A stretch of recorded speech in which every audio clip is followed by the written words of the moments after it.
Constellation Energy's GAAP earnings dropped 47%, while adjusted earnings jumped 33%. And management raised full-year guidance right on top of it. In this video, I'll grade the report, then walk you through how I'd trade it. Nothing here is financial advice. Constellation Energy gets graded and traded. So on the headline, revenue actually missed by about 5.6%, but total operating revenue still grew 23% year over year to $7.5 billion because of the Calpine acquisition rolling in. And on the EPS line, they beat by about 7.6%. But here's the catch. The GAAP number came in at $1.42, down 47% year over year. Strip out $340 million in unrealized hedge losses, the Calpine contract amortization, and the merger costs, and the clean adjusted EPS was $2.55, up 33%. That's the number management is actually running the business against. So on the beat itself, and remember, we're grading against the clean adjusted numbers, not the GAAP inflated noise. This earns a C. A revenue miss paired with a solid but not massive adjusted EPS beat is a middle-of-the-road print, not a blowout. And on consistency, this earns a B. They've been reliable beaters over the last several quarters, so the track record is solid even if this particular print wasn't a monster. Let's talk about the positives from the report. Adjusted operating earnings jumped to $2.55 a share, up from $1.91 last year. That's 33% growth, and it's the number that actually reflects how the business is running post-Calpine. On top of that, management raised the full-year adjusted earnings range to $11.50 to $12.50 a share. That's a big vote of confidence in the expanded fleet's earnings power, and it tells me the Calpine deal is delivering what they promised. They also signed another 920 megawatts of long-term power purchase agreements, 15 to 20-year deals with investment-grade customers, including a Walmart deal that unlocks a 30-megawatt capacity expansion at Dresden. That's multi-decade cash flow visibility. And the Crane Clean Energy Center cleared two huge regulatory hurdles this quarter. Federal Energy Regulatory Commission signed off on the capacity rights transfer, and the Natural Resources Conservation Service approved the fuel license amendment. The 2027 restart is officially on track. And finally, total operating revenue grew 23% year over year to $7.5 billion. On a 6-month basis, revenue is up 45% to $18.63 billion, reflecting the full Calpine addition. So on profitability, this earns a B. Adjusted earnings expanded meaningfully, and the guidance raise validates the trajectory, but the GAAP picture is genuinely compressed by all the acquisition accounting, so I can't give it a top mark. Now, let's talk about the negatives from the report. GAAP net income dropped to $1.42 a share, down 47% from $2.67 last year. Operating income also fell despite the much larger revenue base. The gap between GAAP and adjusted earnings widened materially this quarter. Long-term debt exploded to $19.1 billion, up from just $7.25 billion at year-end. Short-term borrowings jumped to $5.23 billion, and cash dropped from $3.64 billion down to under $700 million. That's a dramatically different balance sheet than they had 6 months ago. Interest expense more than doubled to $283 million, up from $118 million last year. That's a direct cost of financing the Calpine deal, and it's going to be a persistent drag on GAAP earnings going forward. Nuclear fleet output declined year over year, and the capacity factor slipped to 93% from 94.8.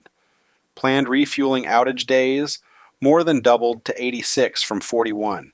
Management explicitly called out unfavorable nuclear outages as an offset to the Calpine tailwind. And integration risk is still front and center.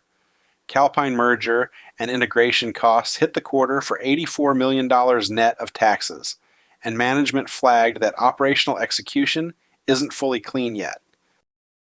On guidance, this lands at a B. They raised the full-year adjusted range meaningfully, which is a real conviction signal in the middle of a massive integration. Not an A, because the underlying GAAP picture still has a lot of moving parts to clean up. And on red flags, I'm at a C. The debt load tripling and interest expense doubling are real, and the nuclear capacity factor slipping is exactly the kind of operational thing I can't dismiss, even if the adjusted earnings story looks great. Putting it all together, this is really a tale of two earnings figures. GAAP looks ugly at $142 per share, but the clean adjusted number is $255 and up 33%. Management raised full-year guidance, the Crane restart is on track, and they locked in another 920 megawatts of long-term power deals. The balance sheet expansion and the nuclear capacity slip are real concerns worth watching, but the multi-decade demand story is intact. I'm giving this print a B-. So that's my grade on the report. Now let's talk about what you actually do with it. I've broken this into 6 scenarios depending on where you stand. Whether you're looking to get in, selling cash-secured puts, holding shares, sitting on covered calls, holding leaps, or underwater, or thinking about adding, find the one that best fits your situation. Okay, let's get into it. Management raised the full-year adjusted EPS range to $11.50 up to $12.50, and the Crane Clean Energy Center just cleared some big regulatory hurdles. That combination tells me I want exposure, but on weakness, not chasing green candles. The cleanest way I'd enter is by selling cash-secured puts into any dip driven by the GAAP headline noise. The reported EPS drop is mostly Calpine accounting, and I'd rather get paid to wait than pay up on a bounce. I'd anchor my strikes below recent technical support to give myself room for more volatility around the Brazos Valley closing and ongoing integration chop. That way, if the stock keeps sliding, I still like where I get assigned. So for me, this one is sell cash secured, puts into weakness. The one thing that gives me pause on strike selection is that nuclear capacity factor slipped from 94.8% down to 93%.